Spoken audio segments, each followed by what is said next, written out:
गोपी जनवल्लभा गिरिवरधारी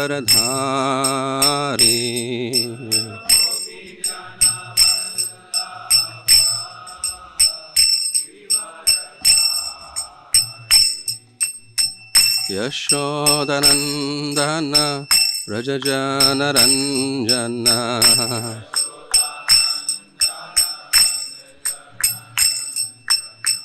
यशोदनन्दन व्रजजनरञ्जन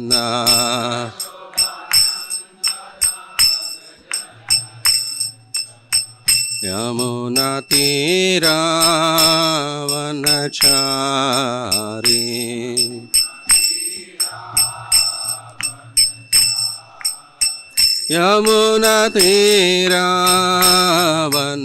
यमुनातीरावनचारी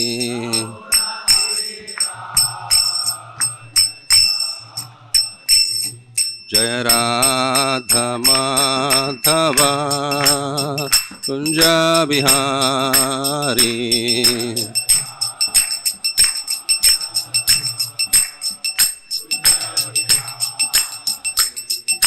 गोपी जनवल्लभा गिरिवरधारी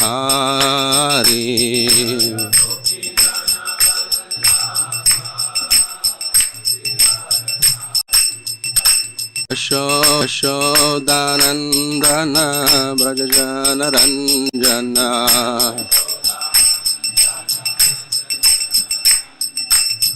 यशोदानन्दन व्रजजनरञ्जन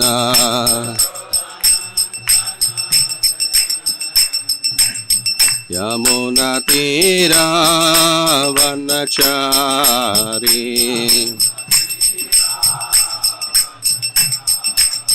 यमुनातीरावनचारी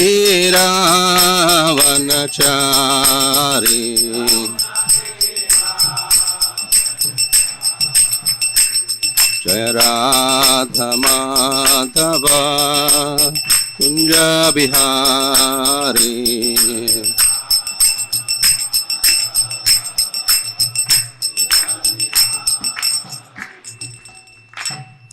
जय ओम विश्वपाद परमहंस परिव्राजकाचार्य अष्टोत्तर श्री श्रीपद स्वयं ग्रेस ऐसे भक्ति वेदांत स्वामी श्री प्रभुपाद की जय।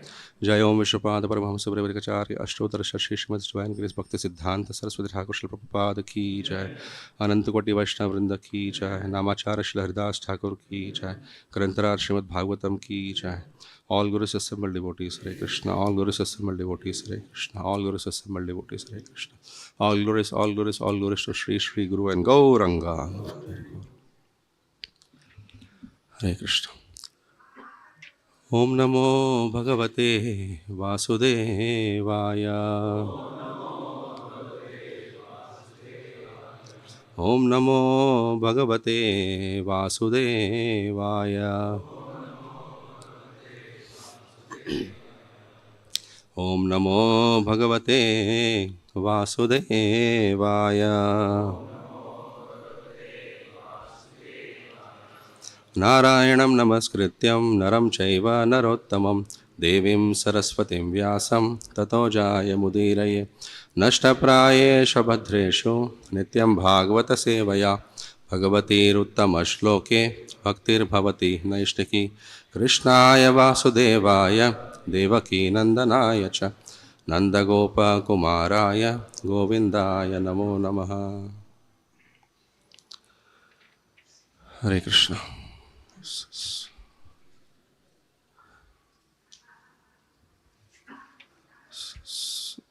Canto 7, Srimad Bhagavatam, Canto 7, Chapter 7, entitled What Prahlad Learned in the Womb, and text 40. एवं हि लोका क्रतुभिः कृता अमी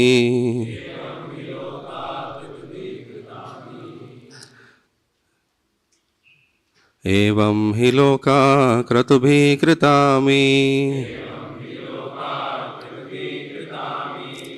क्षये समाना शातिशया न Nirmala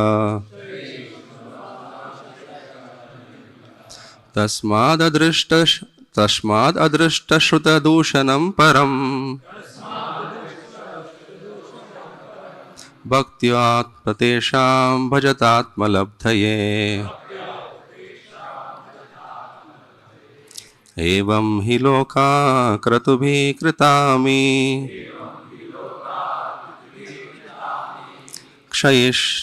Kshayishnava shatishayana nirmala. Tasmadadrishta shrutadushanam param. Bhaktyokta desham bhajatatmalabdhaye. Evam hi loka kratubhi kritami. Kshayishnava shatishayana nirmala. Tasmadadrishta shrutadushanam param. Bhaktyoktya yesham bhajatatmalabdhaye.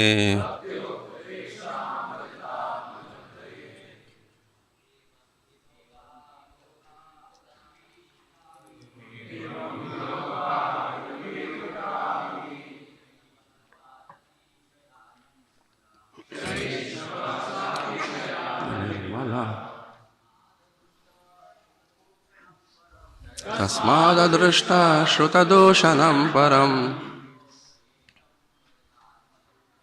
Bhaktyokta yesham bhajatatmalabdhaye. Evam hi loka kratubhi kritami. Kshayishnava shatisayana nirmala.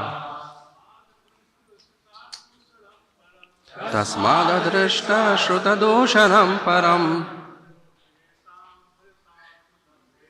Bhaktyokta yesham bhajatatmalabdhaye. Evam hi loka kratubhi kritami. Shaishnava satishayana nirmala. Shaishnava shatishayana nirmala. Tasmadadushta shrutadushanam param. Tasmadadrishta shrutadushanam param. Bhaktota esham bhajatatmalabdhaye. Bhaktyokta yesham bhajatatmalabdhaye. Matajis. Yeah, Matajis. Evam hi loka kratubhi kritami. Kshayishnava shatishayana nirmala. Tasmadadrishta shrutadushanam param. Bhaktyokta yesham bhajatatmalabdhaye. Evam. Similarly, as earthly wealth and possessions are impermanent, he indeed, loka, higher planetary systems like heaven, the moon, the sun, and Brahmaloka, kratubhi, by performing great sacrifices, krita, achieved, ami, all those, shaishnava, perishable, impermanent, shatishaya, all the more comfortable and pleasing, na, not, nirmala, pure, free from disturbances, tasmat, therefore, adrishta shruta, never seen or heard,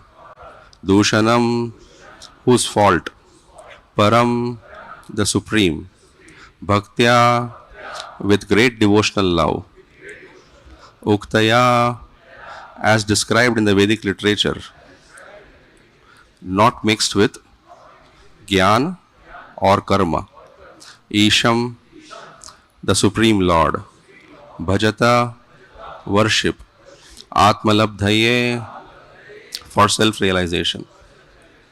Translation and purport by His Divine Grace, A.C. Bhaktivedanta Swami Srila Prabhupada.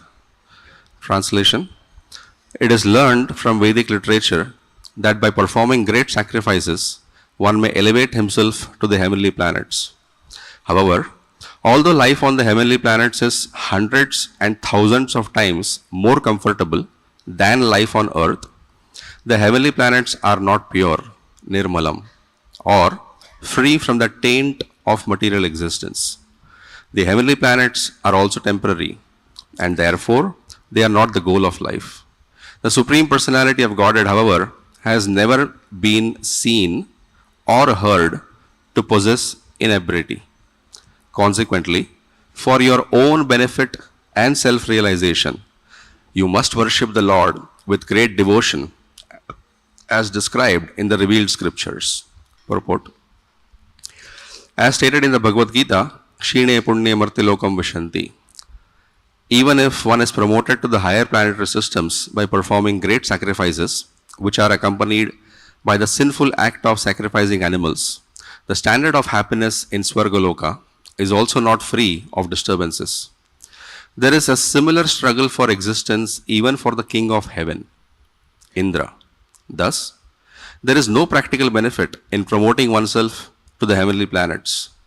Indeed, from the heavenly planets, one must return to this earth after one has exhausted the results of his pious activities.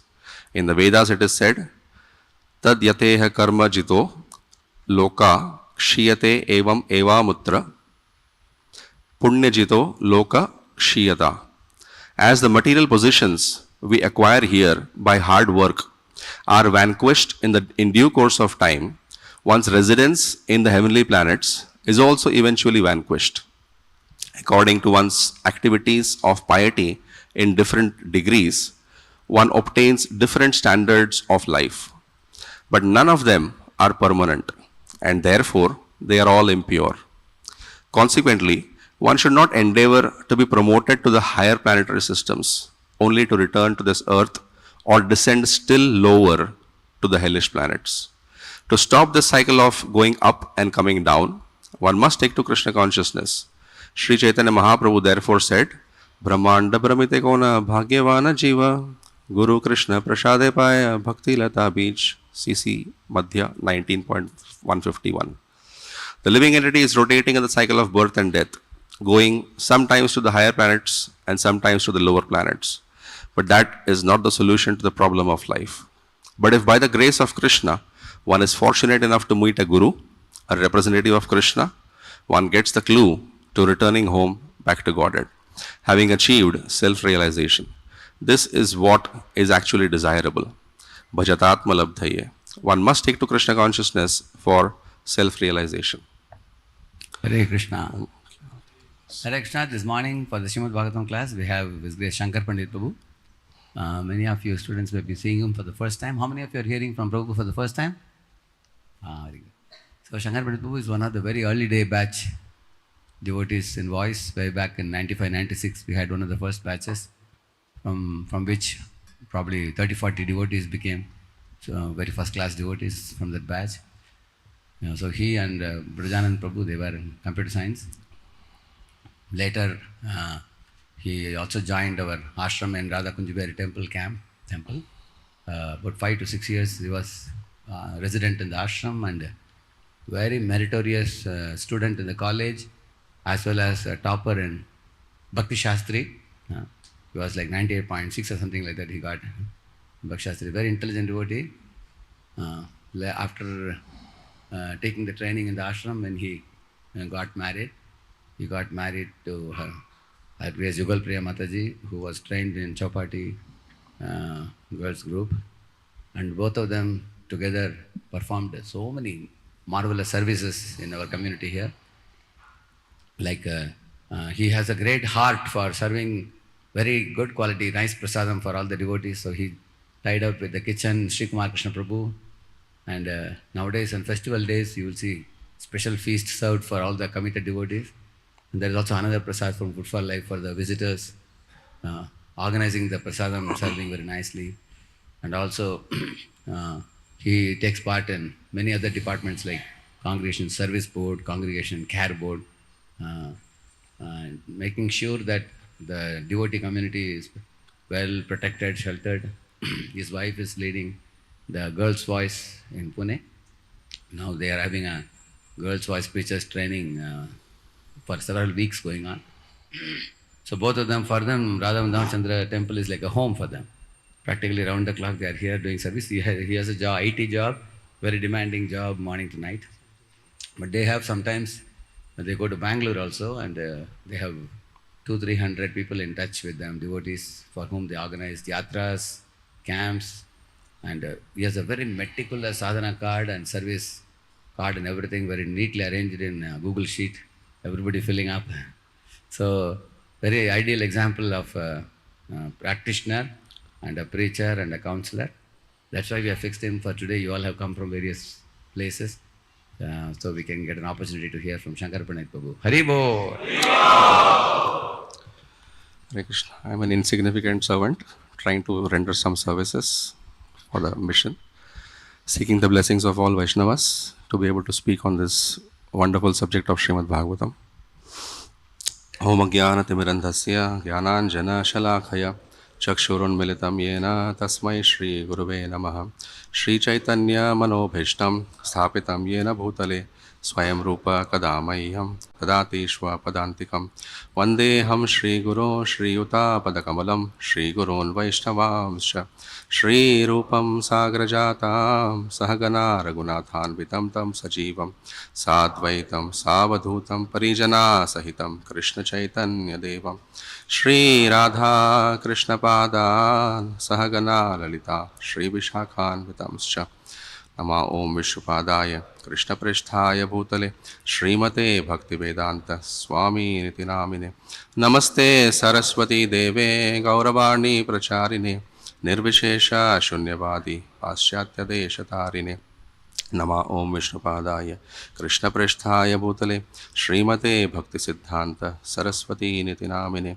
Vancha Kalpa Tarubhyascha Kripa Sindhobhya Evacha Patitanam Pavanebhyo Vaishnavebhyo Namo Namaha Namo Mahavadanyaya Krishna Prema Pradayate Krishnaya Krishna Chaitanya Namine Gauravdvishe Namaha Panchatattva-atmakam Krishnam Bhaktarupa Swarupakam Bhaktavataram Bhaktakyam Namami Bhaktashaktikam He Krishna Karuna Sindhu Deenabandho Jagatpate Gopesha Gopika Kanta Radhakanta Namostute Tapta Kanchana Gaurangi Radhe Vrindavaneshwari Vrishabhanu Sute Devi Pranamami Hari Priya Jai Shri Krishna Chaitanya Prabhu Nityananda Shri Advaita Gadadhar Shrivasadi Gaura Bhakta Vrinda Hare Krishna Krishna Krishna Hare Hare Hare Rama Rama Rama Hare Hare Hare Krishna. So, welcome all of you for this Srimad Bhagavatam class. This is from, we are reading from Srimad Bhagavatam Canto 7, Chapter 7, entitled What Prahlad Learned in the Womb. This is text 40. We'll discuss a brief recap, and there are 4 to 5 concepts that we'll try to discuss from this particular purport. One is about process of elevation to heavens.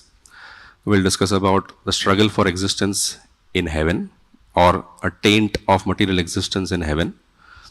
And we'll discuss about comforts, reasonable comfort, pitfalls of comfort, dealing with comfort, and spiritual discomfort. And we'll discuss on faultless Lord, how the Lord is pure, faultless. And towards the end, we'll discuss about practicing devotional service and going back home, back to Godhead. So just a brief recap. Most of us are aware of this pastime of Prahlad Maharaj, Hiranyakashipu torturing him right from the beginning. In fact, that's how the episode began as. How is it possible that a father can attempt to kill or torture his own son? And eventually the pastime begins. So when Hiranyakashipu asks, Jai Shri Radha Vrindavan Chandra Bhagavan ki Jai, Shri Jagannath Baladev Subhadra Maiya ki Jai, Shri Gauranathai ki Jai, Shri Prabhupada ki Jai. So when Hiranyakashipu asks, what is the best of all subjects that you have learnt? Prahlad Maharaj's first response was, Tat sadhu manye asuravarya dehinam sada samudvigna dhyam asatgrahat. So like this he begins.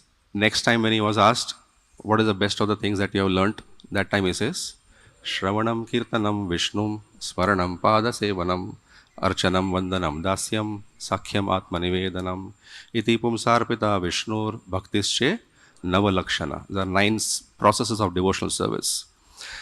And then Hiranyakashipu really gets bewildered and what to do about this atrocious, his version of understanding, atrocious child.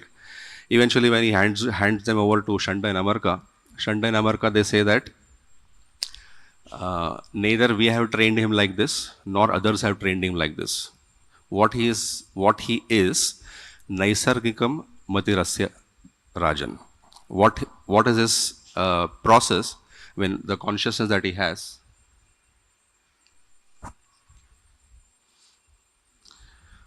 Why he is so devotional, so Krishna conscious is Naisargikyam. It's organic. It's natural. It's not inflicted by others. He is naturally Krishna conscious. And Prahlad Maharaj verifies that himself by saying that my consciousness is drawn towards Lord Vishnu, just like iron filings get attracted towards the magnet. No? They don't have to struggle to get attracted. It's a natural process. So it's very natural. That's how even Prahlad Maharaj corroborates that.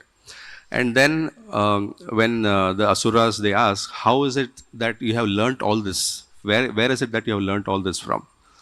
So he says, I have learnt this from Narada Muni. So when the Asura children hear, how is it possible? Because in the palace there is such tight security. You cannot go outside. Other people cannot come inside. How is it possible that Narada Muni has met you and you have learnt this? And at that time, Prahlad Maharaj is explaining that I learned this knowledge while I was in the womb of my mother.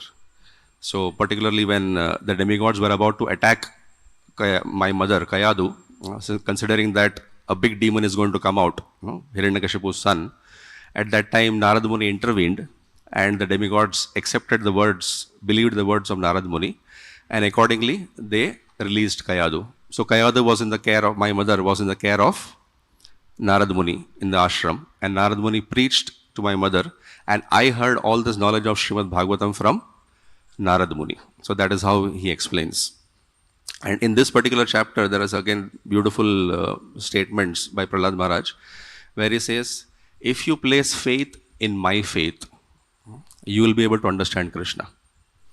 It's a very beautiful process. That means even if we don't possess it ourselves, but if we simply have faith in the words of the acharyas, in the words of the previous spiritual masters, that itself will give us a great advancement and an ability to understand Krishna and the process of devotional service. To have faith in the faith of predecessor acharyas. Because when we ourselves, our Shraddha may be Komal, but the Acharya Shraddha, Nishtha, or in the stage of Prema, then we are able to, we can actually borrow the faith from them just by having faith in their words. And another beautiful concept which has been explained earlier is about how a geologist is able to find gold in the ground. Similarly, an advanced devotee, he is able to understand the presence of soul within the body. Externally, it may not be visible so much. Just as a geologist is able to extract gold from the iron, from the ores, similarly, advanced devotee is able to understand the process or the functioning of the soul within the body. So coming to this particular verse, this is talking about the process of going to heavenly planets and how even the heavenly planets are not free from the taint of material existence. So talking about the process of going to heavenly planets, the scriptures are very clear. It is by performance of yajna. When one performs yajna, one acquires punya. Punya is a currency which one has to pay in order to elevate to the heavenly planets. Just like if one wants to go to a foreign country, then there is a process of visa, passport. There is some currency required and all this. Similarly, for going to the heavenly planets, the scriptures prescribe that by performance of yajna, one is elevated to the heavenly planets. In fact, the most of the scriptures, majority of the scriptures are filled with karma kanda, which talks about if you perform this yajna, you will get this benefit, you perform this yajna, you will get this benefit. It's filled with praloban, it's filled with enticement, allurements in terms of if you perform this yajna, you will get these kind of benefits. So overall, the scriptures are filled with karma kanda. So when we understand there is by performance of yajna, one can be elevated to higher planets, At the same time, one who does not deserve, then he is not able to get elevated. We have the famous pastime of Trishanku, who once attempted, he wanted to go to the heavenly planets.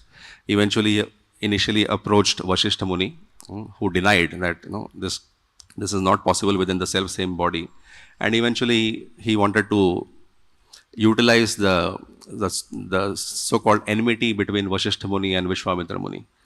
Eventually he approaches Vishwamitra Muni and says that if you can make me go to the heavenly planets with us in my self same body. And Vishwamitra Muni says, and initially he also rejects, but when he learns that Vashishta has rejected, then he says, it's my project now. If Vashishta could not do it, then I want to do it. And then he starts a performance of Yajna. Eventually Trishanku almost reaches the heaven, about to enter the gates. It's like Brahmajyoti, you get stuck there. You're not able to enter inside. And Indra from the top, he is pushing him down, because this is not a soul who deserves to come to the heavenly planets in this same body. So they are pushing him down. And finally Trishanku is like oscillating like a tennis ball, between heavenly planets and the earthly planets. Finally Trishanku says, enough, I don't want to go to heavenly planets. But Vishwamitra Muni says, no, this is my project. I will ensure that you go. And that's how he still puts a lot of efforts. Finally, even Vishwamitra Muni gets disturbed in terms of he's not able to handle the pressure. And finally Trishanku is hanging, in between. So there is a process for going to the heavenly planets, and there is a price to pay. Punya is what is required to go to the heavenly planets. But if you see, Prabhupada very boldly says, there is struggle for existence in heaven. We have heard so much about struggle for existence in earthly planet, but it's quite a bold statement to make, struggle for existence in heaven. Prabhupada says there is taint of material existence even in heaven. Because if you see so many Puranas, so many scriptures, even other religions, talk about the glories of going to heaven. If you go to heaven, how much you can enjoy. In fact, many of the other religions, their final goal is to go to heaven. They don't know anything beyond heaven. But if you want to know the problems of heaven, we have to refer to scriptures like Bhagavad Gita, Srimad Bhagavatam, Chaitanya Charitamrita, Brihad Bhagavatamrita. They will denote what are the problems in heaven. Like Bhagavad Gita very clearly explains, Kshine Punye Marte Lokam Vishanti. Once the Punya is exhausted, then one is forced to come down. Similarly, Brahma Bhuvana Loka Punaravartino Arjuna. Up to the topmost planet of Brahma Loka in the material world, there is problems. There is miseries even up to Brahma Loka. What to speak of the heavenly planets? They are not free from the taint of material existence. So we'll see some of the taints of material existence, some 7-8 points that we'll try to discuss about what are the taints of material existence in heaven. What Indra actually goes through in heaven. So you see there is constant fear. There is constant fear of losing the position. As soon as a rishi starts performing tapasya, Indra gets disturbed. My chair is, I'm going to lose my chair. So Indra gets disturbed and starts sending apsaras, Cupid and all that. To such an extent that even once when Naranara and Rishi are performing tapasya in Badrinath, the Supreme Personality of Godhead himself, still Indra feels, oh, maybe this Rishi wants to acquire my position. And he sends Cupid and he sends the apsaras. When Kamadev and apsaras, when they come here, obviously Naranara Rishi is not bewildered. Rather, he creates apsaras from his own body, from his own transcendental body. And Urvashi comes out from his thigh, from his transcendental thigh, which Indra shamelessly accepts also. He had actually sent to create an obstacle for the performance of tapasya, but when he gets a return gift from there, he is shamelessly accepting that also. So there is constant fear of losing one's position in the heavenly planets. There is no security. There is no security for Indra. Bali Maharaj can come and overthrow him. Once when the demons, they perform sacrifices, they please their spiritual master Shukracharya, and they get the power by worshipping their spiritual master. As a result of that, they are able to get so much strength that they could attack the demigods, and Indra is overthrown. Bali Maharaj could conquer Indra. Similarly, we hear of Indrajit conquering Indra, the son of Ravana. That is why his name became Indrajit. He has conquered Indra. That means he has removed Indra from his throne and dragged him to Lanka. Ravana goes to such an extent to say that the demigods were once engaged in sabji cutting in kitchen. Please note that sabji cutting is quite an elevated service. The demigods were engaged once there by Ravana himself. So there is no security. The throne can be taken away any time. Even in heaven, sometimes we feel it's a leave travel allowance, no? It's a vacation, it's a sponsored vacation for them. So whatever they do is okay. No, it's not like that. It's a sponsored vacation. It is a leave travel allowance. You're given you get a 1 month tenure, no? The company sponsors, you can enjoy this, go to this particular place, this accommodation is booked for you. But if on the journey, in the flight itself, if somebody drinks too much and misbehaves, he can be told to get down from the flight itself, even before reaching the place. If someone misbehaves, even in that period, sponsorship period, even in this material world, we can see that they can be dethroned. So it's not that the demigods are bereft or free from sins or offenses. Offense still applies for them. Sin still applies for them. That means if they commit some mistakes, in the case of, again, Indra, when we see in the 6th canto, Srimad Bhagavatam, it is a beautiful description about how Indra gets disturbed when Vishwarup offers some secret mantras towards his family lineage. One parent is demon, one parent is demigod for Vishwarup. A Brahmana who is having 3 heads. And Indra gets so disturbed that he was a priest for performance of the yajna for the demigods. But Indra kills the priest only. Imagine you invite a priest for a yajna and you end up killing the priest in the yajna itself. That's what happened to Vishwarup, and he's a pure Brahman. That was not sufficient. Tvashta, his father, created performance against yajna, and eventually he wants a son, a personality who can kill Indra. And when the mantra becomes a little elongated, exaggerated, then there is a personality who gets killed by Indra. So initially, Indra kills Vishwarup, who is a pure Brahman. Eventually, he ends up killing Vritrasur, who is a pure devotee. That was too much of an offense.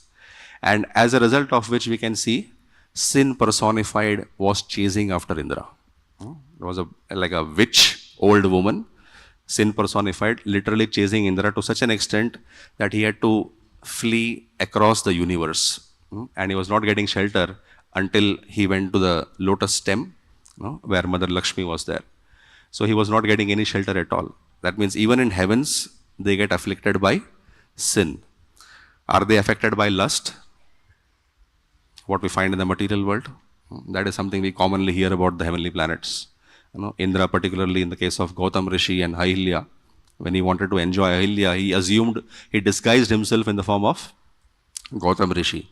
And eventually when he enjoys, and finally when Gautam Rishi comes to know about it, he had come with one more assistant. Chandra was there like a cock, trying to give a alarm in case somebody comes, in case Gautam Rishi comes back. But anyway, eventually Gautam Rishi cursed him that his whole body will be filled with the female body parts. So eventually, which obviously gets transformed into eyes, after which he is named as Sahasralochan, one who has thousands of eyes. His whole body was filled with eyes. But if you see how much tendency is there to enjoy. In fact, heavens are, in one sense, people generally go there considering that this is a license to enjoy there. So they are afflicted by lust. They are afflicted by envy or jealousy, or we can say competitive mentality. When Prithu Maharaj is performing his 100th yagya, immediately Indra gets disturbed, and as a result of which, again he comes and steals the horses. Steal the horses. When the horses are stolen, and when the son of Prithu Maharaj, when he comes to chase him, immediately he assumes a form of a sannyasi. That's how even upper sampradayas begin with. So Indra has done so much, but it started basically with envy, or you can say jealousy, or a competitive mentality that is present in the heavenly planets. Apart from this, we also see there is anger and pride also. Particularly in the famous pastime of Govardhan Leela, when Indra Yagya was stopped, Indra could not accept that. Every year, so many Vrajavasis are offering puja to me, and how is it possible now that this small boy, talkative boy, Krishna, 7-year-old boy, is coming and taking away my worship, and instead of me worshipping Govardhan. It was too much for Indra to take. His anger was boiling, and eventually he doesn't mind sending Samvartak clouds, that which are meant for at the time of devastation, preponing it. At the time of devastation it is meant, but he is ready to devastate entire Vrindavan and kill all the Vrajavasis, doesn't mind killing all the Vrajavasis. So his pride became so much, he became blinded because of all this affliction of this material tendencies. Not only this, there is ungratefulness. Indra, if you see, he comes to Dwarka, meets Lord Krishna and requests him that we are disturbed by Bhaumasur. Bhaumasur has taken away the umbrella of Varuna. He has taken away Aditi's earrings. And other than that, he has occupied the one portion of Mount Meru. Like we have POK, occupied portion. So like that, he says, this what is that? Bhaumasur has occupied a portion of Meru Parvat, and we are not able to utilize that. Indra comes with all this petition to Lord Krishna. Lord Krishna takes purposefully Satyabhama along with him in the battle. Generally, nobody takes Matajis in the battle. But purposefully, Satyabhama is taken in the battle because Bhaumasur is son. So when they go to the heavenly planets, they have a fight with Bhaumasur. It's a long process. In fact, there was so much fortifications. Mura demon was killed. Eventually, Bhaumasur is killed. On the return journey, Satyabhama sees a Parijat flower and gets attracted by that.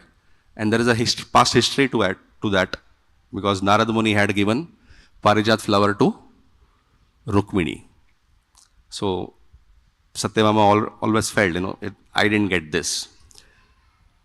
So now when she is finding this Parijat flower, she plucked it and kept it on the back of Garuda, and they are about to leave.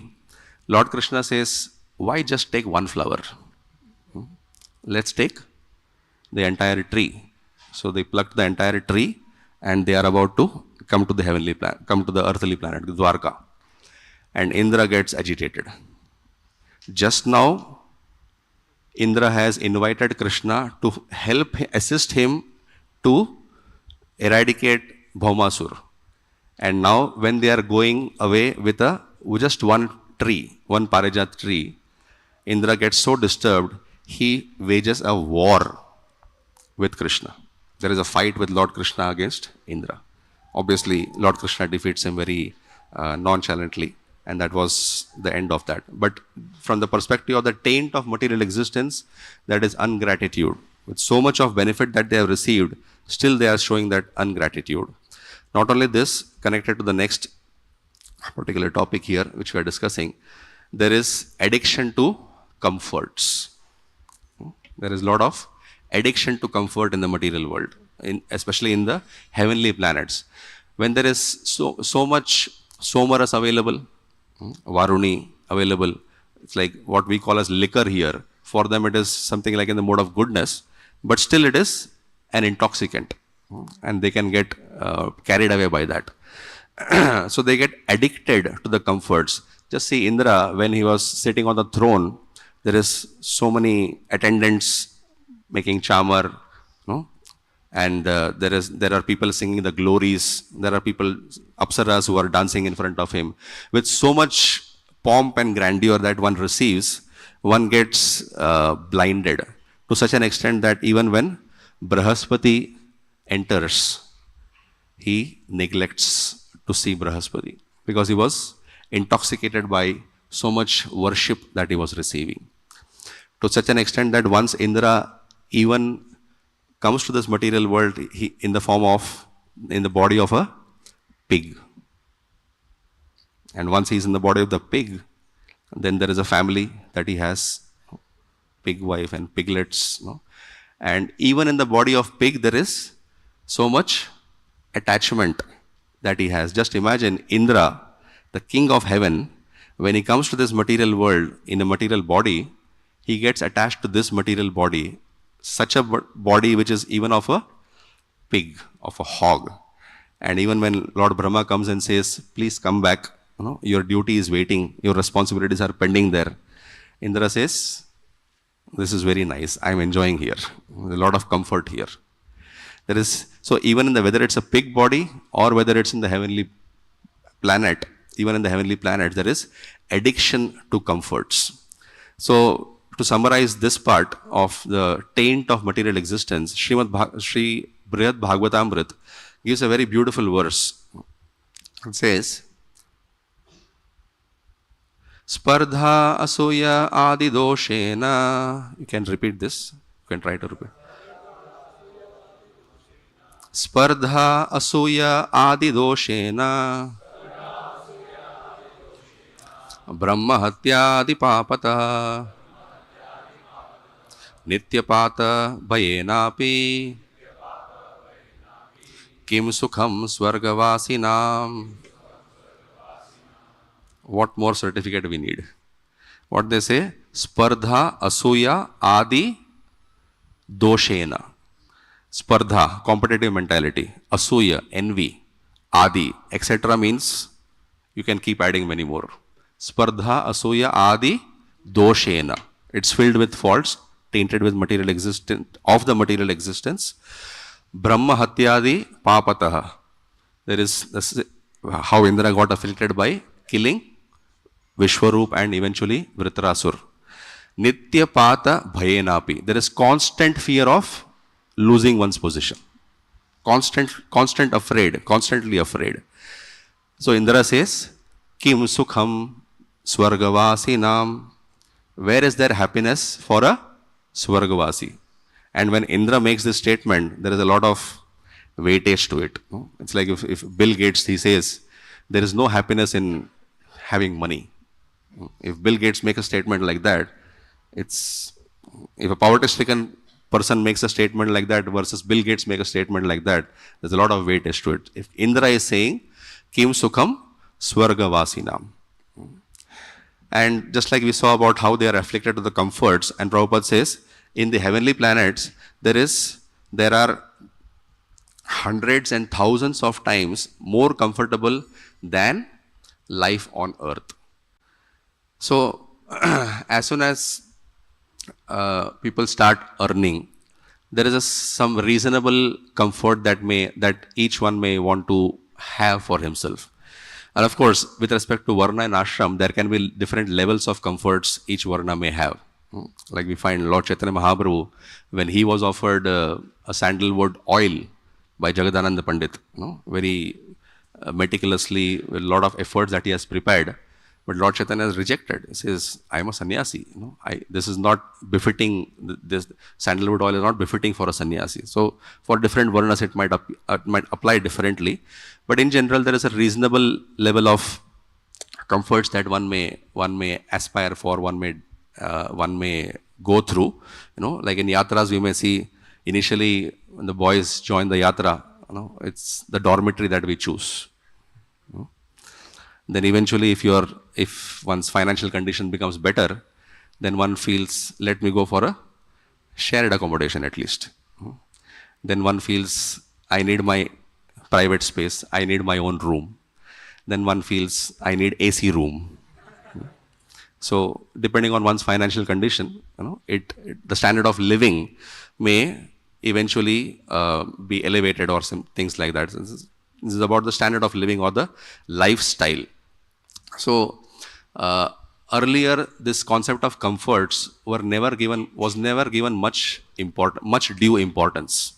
It was because comfort and discomfort is part of the process. Matra sparshasta kauntaya, shita, ushna, sukha, dukhada. Sometimes you get comfort, sometimes you don't get comfort.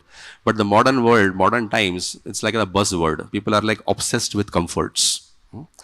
Comfort cannot be the goal of life. If you get comfort while performing your duty, that might be okay. But comfort cannot be the goal of life.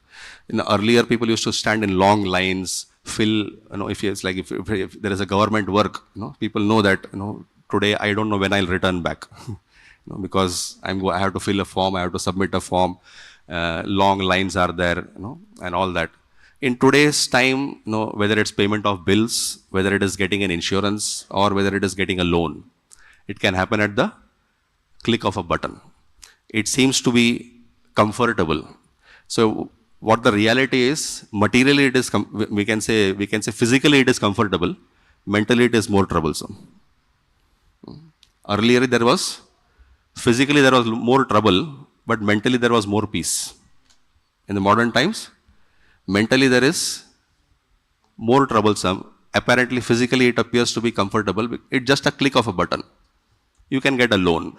That's fine, you can get it, but there will be a time to repay the loans as well, right? So talking about comforts, one has to understand, one gets actually sort of hooked on, get addicted to it. It's like pre-COVID era, before 2020, going to job for 5 days a week was normal. In those times, if somebody would get work from home, people would be considered lucky. Oh, at least once a month he gets work from home. At least twice a month he gets work from home. COVID period, almost everybody worked from home, or unfortunately some people lost their jobs also. But majority was like sort of work from home. Once the post-COVID period starts, then it's once a week work from office. What was once a week work from home, now it becomes once a week work from office. Then they may call for 2 days. And today, if of the post-COVID era, when people are called for 5 days a week, it looks really, really bothersome. How can you expect an employee to come for 5 days a week, which was normal in the pre-COVID era? That this is the result of getting addicted to the comforts. So what are the, it's like people work hard to get comforts. People work harder to maintain the comforts. And people have to work hardest to get out of comforts. When you get comfort, know that it is your reward. You work hard, you get some, it's like you get a salary. That's your standard of living, you decide based on that. But when you work harder to maintain comforts, then that is a stage of addiction. That means you're hooked to the comforts. It's like if you're booking a train ticket, it applies maybe more to train ticket. So our consideration is to reach the destination, or I need an AC ticket in whichever train it is. The destination is more important than how much comfort I get within the journey. If I get comfort within the journey as well, that might be okay, provided I reach the destination. I book the proper ticket in terms of reaching the destination. So talking about the pitfalls of comfort. Comfort makes one lethargic, lazy, procrastinator. We can see Sugriva, when he had already promised Lord Ram, saying that I will assist you in your mission in terms of retrieving, in terms of securing Mother Sita back. After making that promise, after having a pact of friendship, but when he gets a newly found kingdom, Kishkinda again. When he becomes a king, he just gets lost. He forgets the entire process, literally almost up to the 4 months period, to such an extent that Lakshman had to be sent to wake up Sugriva. So comfort makes one lethargic. Comfort makes one reduce one's tolerance levels. In the modern times, we can see that very drastically, very graphically. We can see that if we are used to I'm just giving an example. Nothing wrong with being an AC. I mean, those who are working in employees, IT, I myself also. So, but if you come out from an AC room to a normal temperature, you feel so much perspiration, and you feel it's like out of the place, So it reduces one's tolerance levels. Earlier, the ability of people, you can see our parents' generations, the ability for them to tolerate. How can we understand this? From relationships. How much efforts they have put, how much tolerance they have had in terms of raising children. In the earlier times, we are aware that sometimes there are 3 children, 4 children, 5 children in one house, and sometimes in just 1 BHK. In today's time, even if there are 2 people, we feel we need a much bigger place. In the earlier times, in small places also, there would be like 10 people living in the same place, and they would be still maintained. That means we can imagine what would be the level of their tolerance. Today, what we are not able to tolerate, each person needs that privacy. That level of tolerance was there earlier. In the modern times, that is getting reduced due to comforts. Comforts also sees there is no growth in comfort zone. You can see students, if students feel that who is going to study this foreign author books and who is going to study so much for the preparation, for the exams and all that. So if one does not put efforts much in the studies, then results also will be appropriate. It will not be something drastic. Similarly, if a shopkeeper feels, oh, who will wake up so early in the morning? Let me come and open the shop at 10 in the morning. Then I need some afternoon nap also. Afternoon 4 hours, it will be shut down, and again in the evening I'll open up some time. So if he opens the shop at his own sweet will, then the money which will come is also going to be appropriately decided based on that. But somebody who's enthusiastic, he opens the shop right at 6 in the morning, he keeps it open till late in the night, 11 in the night also, right? That's enthusiastic. But in the comfort zone, there is no growth. Comfort, it can also lead one to forgetfulness of one's duty or our relationship with God. We can see the classic example of Yamunacharya. Before he became an Acharya, up to almost about 12 years of age, Bhasyacharya, he was in the ashram of Bhasyacharya, and he was a very good student in terms of studying the Vedic literatures. He actually had a debate with Kolahal, and we can understand how much Panditya, how much learning of scriptures he had. But once he got kingdom, the king who had given a bet, half of the kingdom will be given to Yamunacharya. When he receives the kingdom, he gets lost. He literally gets lost in terms of consciousness. He gets so involved in the kingly affairs, in the administrative affairs, that he forgets that he was earlier in a ashram. And of course, eventually, Ram Mishra, Nath Muni, who had sent one of his disciples, Rama Mishra, eventually he is sent to revive his Krishna consciousness. So comforts can lead one towards forgetfulness of one's duty or even our relationship with God. So in terms of dealing with comforts, how does one actually deal with comforts? That's why it is like Grihe Thako, Vane Thako, Sada Hari Bole Thako, Grihe Thako, Vane Thako. Whether you are in house, whether you are in forest, you can keep chanting the names of Lord Krishna. That's how you see Raja Rishis. Raja Rishis, they had the ability to handle comforts. When they were in palace, they would have such grand opulence. But they could drop it, they could leave it like in modern times they say at the drop of a hat. They could leave it in moments. We see Parikshit Maharaj, we see so many Raja Rishis, Pandavas, they lived in forests, they lived in palaces, but when there was a time to live in forest, they didn't commit suicide. They accepted that, they embraced that. Lord Ram, Mother Sita, there was no compulsion for Mother Sita to go to the forest. Still she embraced that voluntarily, knowing that wherever my Lord is, wherever my Lord Ram is, that will be Ayodhya for me, even if it is apparently, externally it's a forest. So dealing with comforts means, we can, in one sense, we can say Yukta Vairagya, but only thing we have to be conscious is, consciously we have to be aware is, we need to have Vairagya before going for Yukta Vairagya. So the Raja Rishis, they knew how to deal with comforts. That means when comforts are there, you are able to accept it. But when comforts are not there, you are not cribbing against that. That is in terms of dealing with comforts. And when should we feel spiritual discomfort? We are talking so much about comforts on the material platform. When should we feel spiritual discomfort? If our rounds are pending, if our rounds are dragging till late in the night, chanting of Hare Krishna Mahamantra, if we are not able to prioritize our time for reading, I'm particularly using the words of prioritizing our time, because everybody can give a lame excuse or a genuine excuse to say that I don't get time.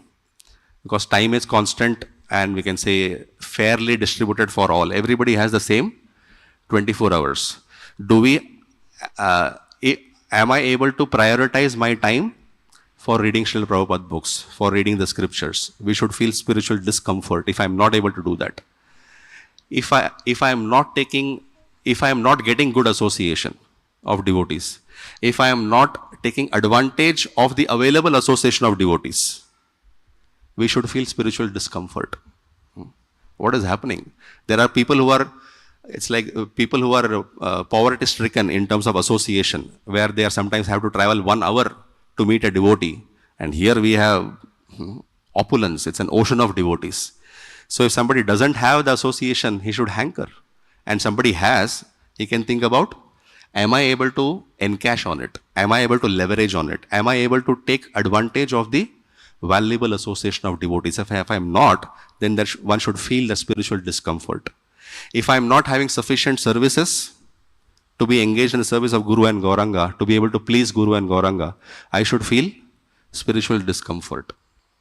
So this is certain parameters which can help us. Just last 2 aspects. I'll try to wind up quickly on this. One is about faultless Lord. Prabhupada is telling in this purport, or even the verse talks about Tasmad Adrishta Shruta Dushanam. So this is that the Lord, in Lord, there is no faults can be found, neither seen or heard. This is what scriptures are saying. Unfortunately, the conditioned souls are more expert in finding faults in the Lord. But the scriptures say, as far as we are concerned, we are not able to see any faults in the Lord. We have not heard of any faults in the Lord. But Kalir Dosha Nidhe Rajan, this is the age of Kali Yuga, that we are able to find faults even in a personality like Lord Ram, who is meant to be, who is known famously as Maryada Purushottam. Now we can see when he kills Vali, immediately there are many people get disturbed. How is it that he's killed Vali hiding behind a tree? Lord Ram has given explanation. Vali has been satisfied, but people who hear about the pastime get more disturbed. How can he kill Vali hiding behind the tree?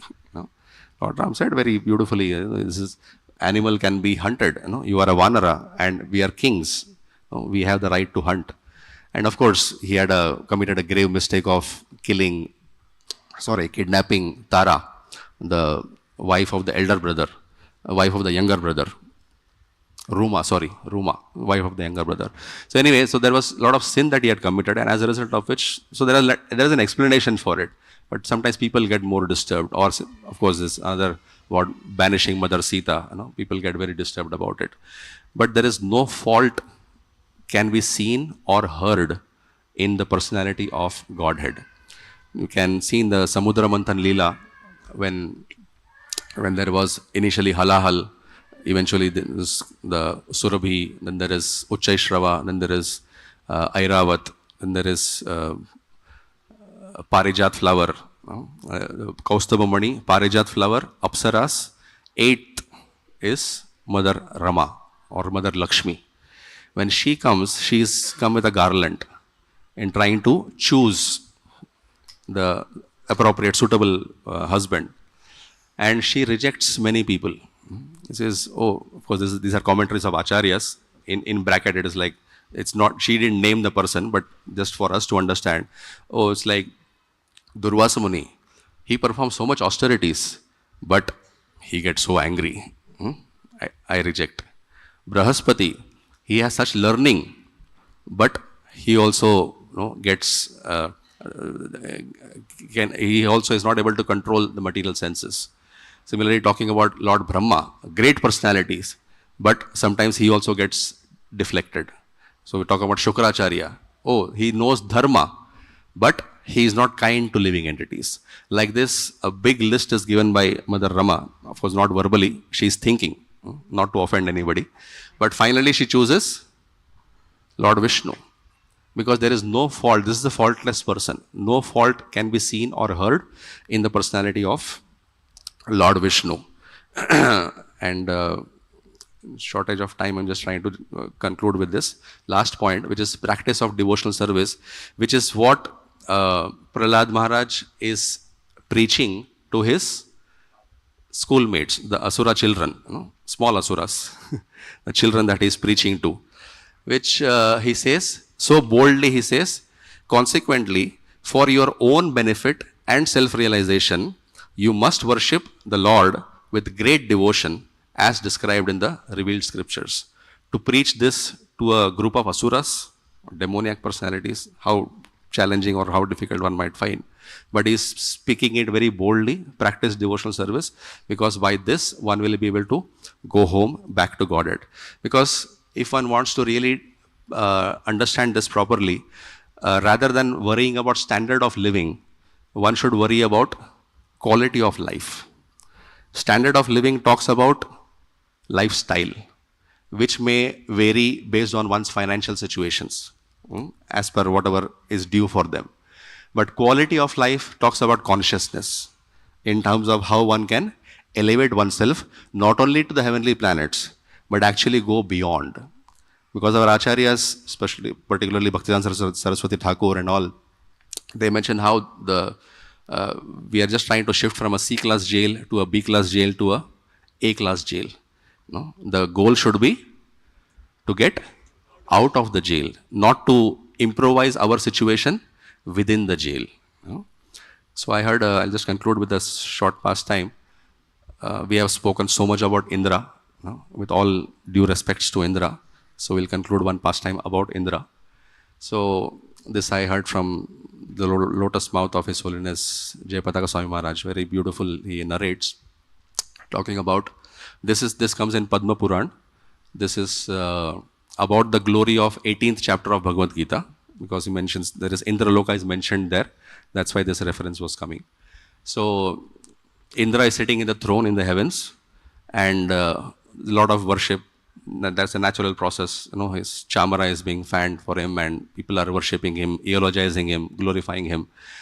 And in the assembly comes Vishnu Dutas, along with one Brahman. So Indra kindly welcomes them, and because they are the messengers of his master, Lord Vishnu. So he welcomes them and inquires to them about what is the purpose of your visit. So when Indra is coming down to inquire about what is the purpose of your visit, Vishnu Dutas take this Brahman, and Indra is removed from his throne, and the Brahmana is replaced in the throne. Indra gets literally surprised. What happened? I always have fear of losing my position. You're doing it right in front of me. And he asks, how is this possible? Why is this being done? Why is this Brahmana put on this throne? And of course, those who are in the assembly, they all start praising Indra Dev ki jai. For them, it's just a post. Whoever is sitting on the throne, they are going to glorify. Jai Indra, Indra Dev ki jai. That is, they are glorifying. And our old Indra, just lost his post. He is inquiring in terms of how did this happen or why did this happen. I need an explanation. So the Vishnudutas take Indra, old Indra, to Lord Vishnu. And when our Indra goes to Lord Vishnu, he offers obeisances, offers some glories to Lord Vishnu, eventually comes to this question of why I was removed from my throne. And he is telling Lord Vishnu, do you know what it took for me to get that throne? 100 Ashwamedha Yagyas. I planted so many trees. I dug so many wells. I did so much punya karma to occupy that throne, and I was removed within moments. Lord Vishnu says, this Brahmana pleased me. Then Indra says, if somebody else pleases you, you can just throw me? How did he please you?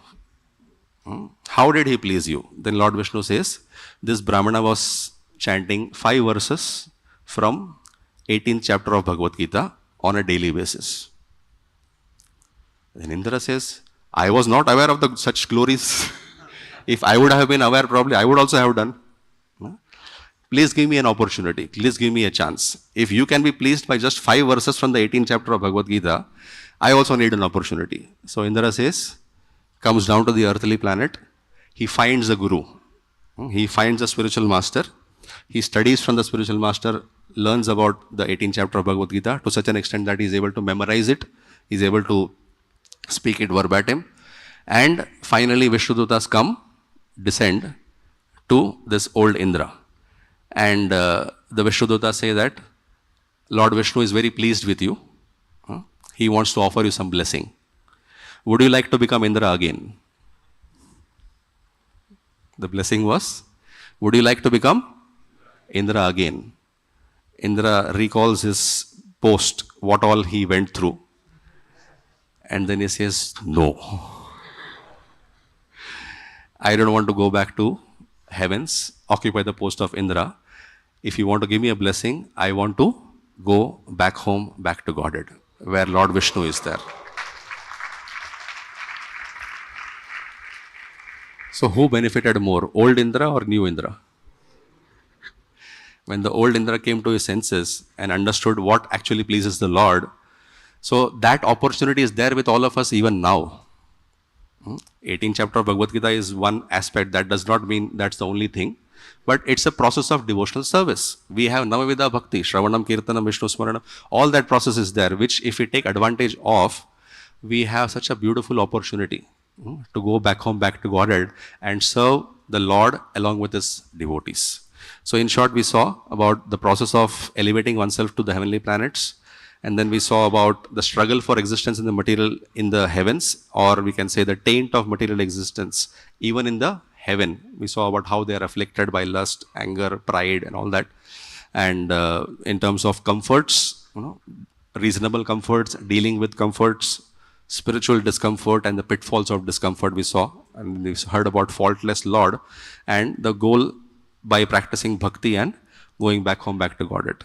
Thank you very much. Grantaraj Srimad Bhagavatam ki jai, Srila Prabhupada ki jai, Gaura Bhakta Vrinda ki jai. Hare Krishna.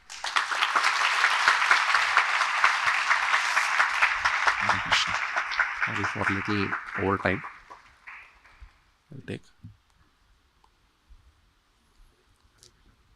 Hare Krishna. Hare Krishna. Hare Krishna, Prabhuji. Thank you very much for such a wonderful and very beautifully explained class with all the points and with examples. It was actually, very mind-striking. Now, Prabhuji, my question is basically that, if you see from a statistical perspective that from time immemorial, the population of the world, they were given facilities, in a particular way of getting those comforts. Because if you see that not everybody can understand what we discuss in the class today, because if you see so many people are coming for darshan, which is very good, but not everybody can understand. Understanding is one thing and following is another thing.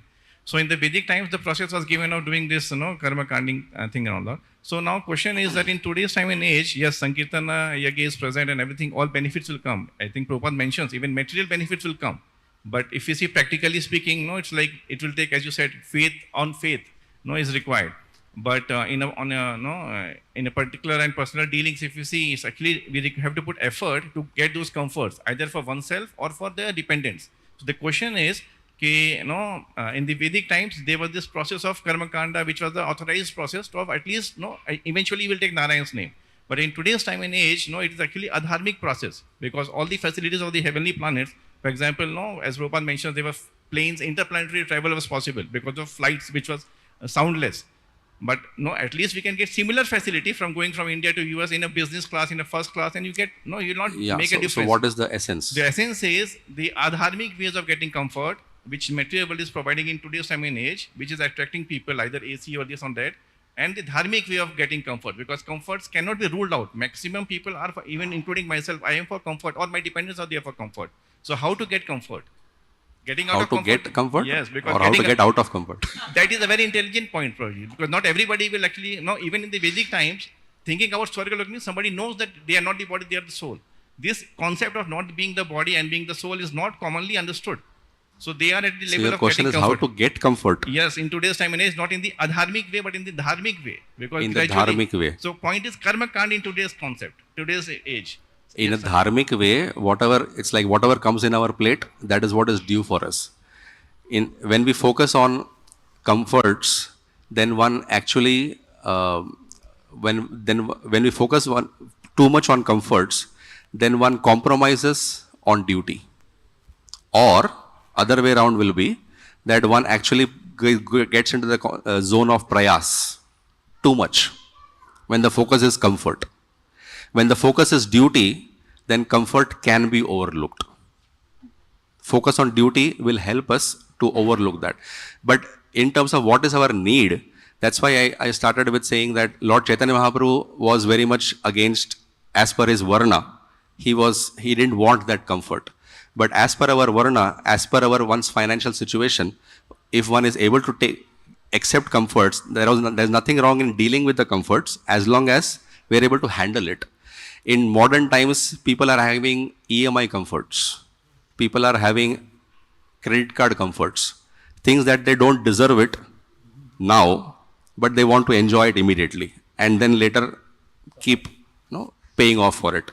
But if one deserves it, that means one is able to do it naturally.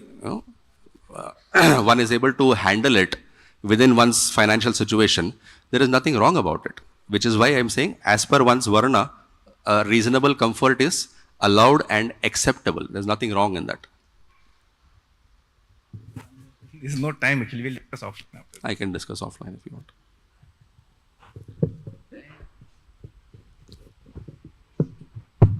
Thank you, Prabhuji, for a very wonderful session. Regarding Faultless Lord, this is a very controversial topic, because when we go for book distribution and preaching, people will challenge with different stories and pastimes about Lord being partial. Like you mentioned about Indra, and we read in Bhagavatam, like Brahma, Indra, Varuna, and so many demigods, they get carried away by material opulences and opportunities. But when they get into trouble, we always find Lord is taking side of the demigods against the demons and in the Asura and Samudra Manthan. So Prabhuji, many times people challenge that if demigods are also committing mistakes, then why only demigods Krishna is helping? Why not demons? Because they are also devotees. Because they are worshippers of Vishnu. Asuras tad viparyayo. Asuras are opposite poles apart. They, even if, like for example, Ravan, Hiranyakashipu, even if they know Lord Ram is Vishnu, even if they know Vishnu is Vishnu, still they want to fight. Because he has killed my brother. Hiranyakashipu is saying, he has killed my brother. Even if he is God, he has killed my brother. Asuras tad viparyayo. So demigods, at least at the time of dangers, at least they worship the Lord, and sometimes they may worship extra also. That is demigod category. For bhakta, then the prominence is worshipping the Lord, not only at the time of dangers. If you worship the Lord at the time of happiness also, then where will there be dangers? It's like that. And for those who ask during book distribution, any accusations, any blame game about the Lord or the devotees, it may be natural for them, but devotees have to be learned enough. Devotees have to hear nicely from our superiors to know how to handle that. Not to get disturbed oneself. Oh yeah, what he's saying is really true. I also feel the same. If you have such doubts, please get it clarified from your superiors. And better would be to be able to refute those arguments. Like we said, Lord is partial. There is a whole chapter in the 7th canto, first chapter, talks about Lord partial? A whole chapter is there. Let's go through that. In Bhagavad Gita, Krishna says, Samoham sarva bhuteshu, name dveshyosti na priya. First 2 lines are, this is what we can quote for others. Samoham sarva bhuteshu, name dveshyosti na priya. But 3rd line immediately says, in the same verse he says, Ye bhajanti tumam bhaktya, mai te te shuchapya. But those who worship me, is it not natural for a person to have a liking and a disliking? If God is person, which he is, transcendental personality, he has a liking and a disliking. How can he force the Lord to say, why do you like demigods? He is not saying, he is not denying anybody to become a demigod. He is laying down a process. You practice devotional principles. He is not denying anybody to practice devotional principles. That means, like Lord Ram, when he says, Sakradeva prapannoyam, tavasmi iti yachate. That time he says, Abhayam sarvada tasmai. He says, even if Ravan comes today and he surrenders to me, I will accept him. This is the Lord. But the problem is, people don't want to surrender. But they still want to blame the Lord. The Lord is ready to offer shelter, provided one is ready to take that. But rather than blaming, he's partial. He's saying, you practice devotional service, you surrender, I'm ready to uplift. So we should become more learned in the scriptures and hear from our superiors to be able to refute those arguments politely and firmly. Thank you. Thank you. Krishna. You want to add something? Okay, very beautiful class, Shankar, very enlivening class. Not only you explained about the different troubles demigods undergo, but the comfort point which you spoke, later on you can expand it into one full class some other time in future. Because many students across the globe are asking question about procrastination, lethargy and comfort. What you spoke today was very valuable, I believe, for everybody. You could give a whole workshop on that, I think, in future. Regarding Indra, it is not one Indra who did everything. Just like in ISKCON also there are many temple presidents. One president did this, one president did that, one president did this. In a period of 20, 30 years, multiple presidents come and go. And then when you hear that president is president, one president did everything. I think like that. That is one thing. Another thing, we have to observe the behavior of Indra in many circumstances. When Narada told Indra that you are all trying to arrest Kayadu, but in the womb of Kayadu is a Mahabhagavat devotee. Immediately they trusted. That means trusting the Brahmins and Vaishnavas. They circumambulated Kayadu, offered obeisances and went away. You can show demigods have firm faith in the verdict of the saintly persons. Similarly, you will always see that whenever there is a cosmic disturbance, they don't even speculate. They go straight to Brahma. And then Brahma takes them to Dugdha Sagar, milk ocean, and then whatever the Lord says, they do. And not only that, they assist the Lord in his pastimes by taking different forms. In Ramayana also we see, in Krishna Lila also. They are actually assisting agents of the Lord, and they even come and give various gifts to the Lord. They are lovers of the Lord, Devatas.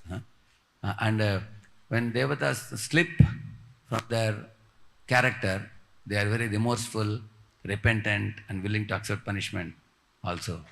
And they submit themselves to the Lord for any kind of scrutiny and punishment also.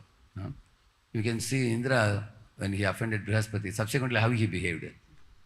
He lamented, he openly, publicly lamented in front of all his associates. Then he went to his, went to Brahmaji, because Brihaspati was offended, Guru only was offended. So he went to Brahma, consulting authorities, accepting authorities, aligning with authorities, taking shelter of the Supreme Lord. All these qualities make the demigods qualified to be considered to be forgiven by the Lord. So, and then if they do repeated wrong, they are also punished. Just like Nalakor Manigri were punished to become trees.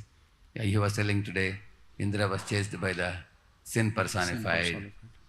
And he got Sasralochan body. See, if anybody is walking with 1,000 eyes in his body, definitely he'll be the talk of the town. Correct or not? People will say, hey, why so many eyes? You only have 2 ears, so many. Then naturally, it's a humiliation.